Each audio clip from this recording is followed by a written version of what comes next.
Assalamualaikum warahmatullahi wabarakatuh. Hari ini Ibu akan menyampaikan materi tentang kanker. Capaian pembelajaran pada hari ini adalah mahasiswa mampu menjelaskan konsep dasar kanker. Outline pada pembelajaran hari ini tentang definisi kanker, siklus sel, target terapi, dan aksi kerja kanker. Nah, apa itu kanker? Kanker itu adalah pembelahan sel yang tidak terkendali yaitu pada fase mitosis ya. Jadi kanker itu ada yang jinak dan ada yang ganas ya, atau sebutannya tumor ya, ada benigna vs malignan. 3 ciri dari karakteristik sel kanker itu pembelahannya cepat, kemudian juga dia akan menyebabkan kehilangan fungsi dari organ atau sel yang terinfeksinya, menyebabkan juga penghambatan pada jaringan dan organ, misalnya metastasis, ya kerusakan organ dan jaringan, dan juga sel tidak berfungsi dengan baik. Kita lihat di sini ada siklus sel ya. Jadi secara normal siklus sel itu mulai dari fase G1 ya atau GAP itu di mana sel tumbuh dan bersiap untuk mensintesis DNA. Kemudian ada fase S itu fase sintesis di mana sel akan melakukan sintesis DNA. Kemudian ada fase G2. Fase G2 itu adalah sel bersiap untuk melakukan pembelahan, dan fase M atau mitosis itu pembelahan sel terjadi. Saat sel mendekati akhir fase G1, sel tersebut dikendalikan di pos pemeriksaan vital yang disebut G1 atau S, di mana sel menentukan apakah akan mereplikasi DNA-nya atau tidak, yaitu. Jadi secara siklus seperti itu. Tapi kalau misalnya terjadi mutasi pada sel, misalnya kerusakan pada DNA, misalnya pada proses fase S, sintesis DNA atau replikasi, transkripsi dan translasi, maka kanker disitulah akan terjadi. Imunoterapi kanker ya. Jadi ini salah satu dari terapi imun untuk penderita kanker ya. Jadi strategi utama imunoterapi kanker itu bertujuan untuk memberikan efektor antitumor, yaitu antibodi dan sel T kepada pasien secara aktif mengimunisasi pasien terhadap tumornya dan menstimulasi respon imun antitumor pasien itu sendiri. Sini kita bisa lihat sejarah imunoterapi kanker ya. Jadi dari tahun 1863 ini. Jadi di sini pada tahun 1863 itu deskripsi infiltrat imun oleh Virchow ya. Kemudian tahun 1891 itu pengobatan kanker menggunakan produk bakterial oleh Colli. Dan 1957 ini hipotesis imunosurveillance kanker oleh Burnout dan Thomas ya. Tahun 1976 penelitian pertama penggunaan BCG ya, pada kanker kandung kemih. Kemudian pada tahun 1983 ini ada penelitian pertama dengan interleukin 2 ya, untuk kanker. Tahun 1985 ini penelitian pertama menggunakan transfer sel adoptif terhadap kanker, dan juga penelitian pertama tentang interferon alfa pada melanoma ya. Kemudian tahun 1991-1994 karakterisasi antigen terkait tumor pada manusia. 1992 penelitian pertama tentang perfusi tungkai terisolasi dengan TNF atau pada melanoma dan sarkoma ya. TNF itu tumor necrosis factor ya. Kemudian nih pada tahun 2009 vaksinasi HPV ya, human papillomavirus, ini untuk mencegah neoplasia cervix uteri, ini juga sudah ada ya. Kemudian tahun 2010 itu persetujuan FDA Federal Drug Administration ini ya, vaksin DC pada kanker prostat. DC itu dendritic cell. Kemudian tahun 2011 ini persetujuan FDA antibody anti CTLA4 pada melanoma, kemudian terobosan pada 2014 itu terobosan FDA untuk terapi SAR dan pada leukemia ya. SAR itu chimeric antigen receptor, dan juga persetujuan FDA antibodi anti PD1 pada melanoma. PD1 itu adalah programmed cell death protein ya. Ini adalah sejarah imunoterapi kanker ya. Jadi ada beberapa penemuan penting tiap tahunnya dalam bidang imunoterapi kanker ya, dari mulai 1863 hingga 2014. Nah, semoga mungkin nanti ada lagi perjalanannya di 2015, 16, 17 hingga 2020 ini. Nah, imunoterapi pasif ya. Salah satu strategi imunoterapi tumor bergantung pada berbagai jenis imunisasi pasif, di mana efektor imun diinjeksikan kepada pasien kanker. Ini ada terapi antibodi, yaitu antibodi monoklonal ya, terapi kanker untuk antibodi monoklonal ini berbagai antigen tumor banyak digunakan untuk mengobati kanker. Nah, antibodi akan mengikat antigen tumor lalu mengaktifkan mekanisme efektor inang, misalnya pagosit atau sistem komplement yang akan menghancurkan sel tumor. Contohnya antibodi yang spesifik untuk CD20 yang diekspresikan oleh sel B yang memproduksi antibodi ya, digunakan untuk mengobati tumor sel B. Nah, biasanya dalam kombinasi dengan kemoterapi. Selain itu juga ada terapi seluler adoptif ya. Limfosit T dapat diisolasi dari darah atau infiltrat tumor pasien diperbanyak melalui kultur dengan faktor pertumbuhan dan disuntikan kembali ke pasien yang sama. Sel-sel T tersebut diduga mengandung CTL spesifik tumor tertentu yang dapat mengenali tumor lalu menghancurkannya. Pendekatan ini dinamakan imunoterapi seluler adaptif. Ini diujikan untuk pengobatan beberapa jenis kanker metastatik ya. Hasilnya juga bervariasi tergantung dari individunya juga ya, dan tumornya. Kemudian ada terapi reseptor antigen chimerik ya.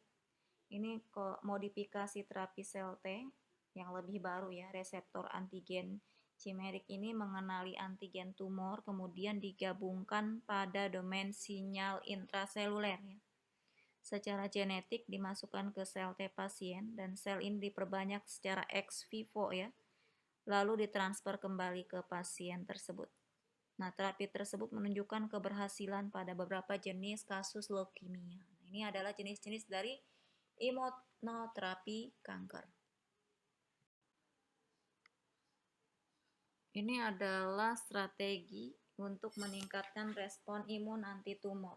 Respon imun terhadap tumor dapat ditingkatkan dengan vaksinasi antigen tumor atau dengan menghambat mekanisme penghambatan yang menekan imunitas anti tumor ya. Jadi ada dua di sini. Yang A itu adalah imunitas pasif dengan memberikan sel T atau antibodi spesifik tumor, itu dengan caranya vaksinasi ya.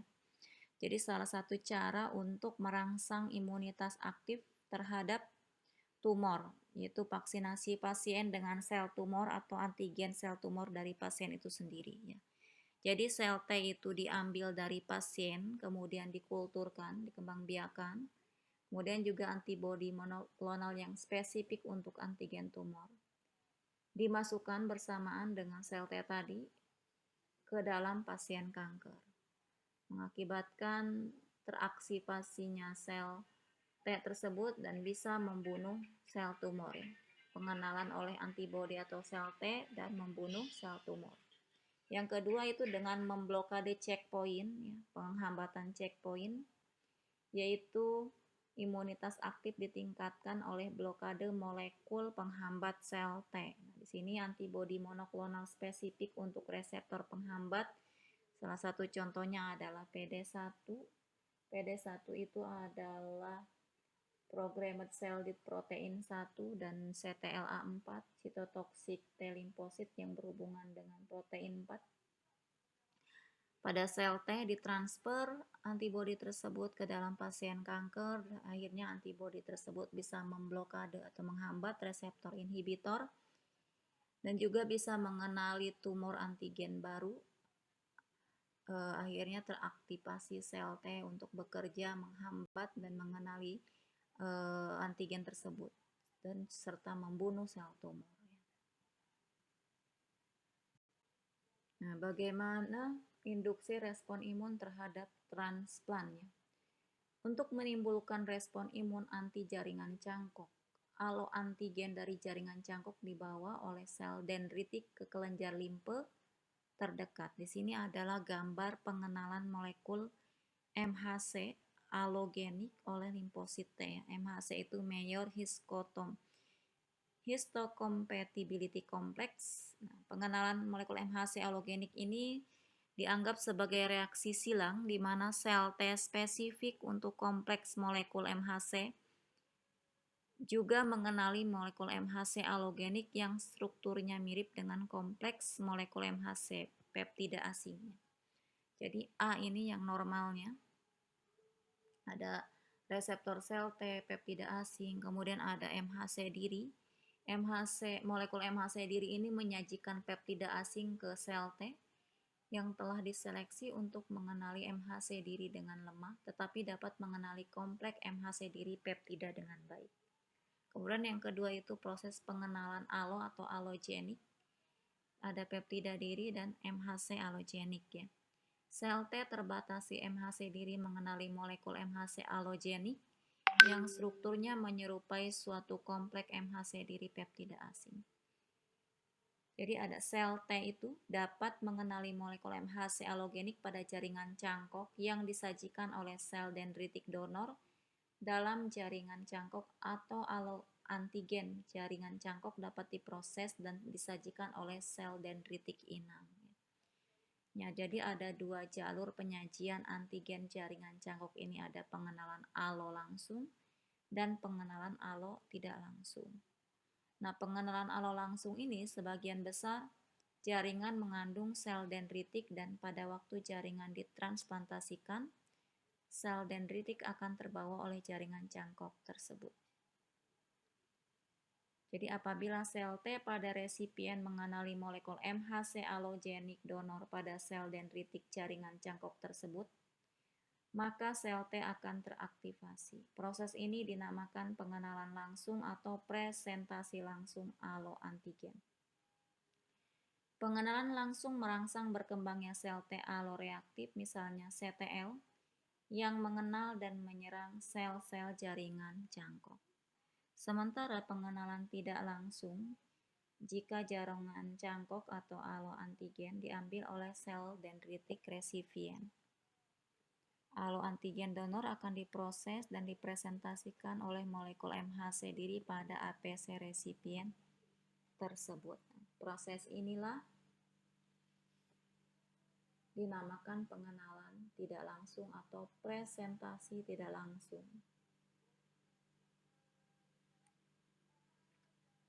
Jadi sel T terbatasi MHC diri mengenali suatu struktur yang dibentuk oleh molekul MHC, allogenik dan peptida yang lainnya. Jadi ini adalah gambar pengenalan molekul MHC allogenik oleh limfosit T.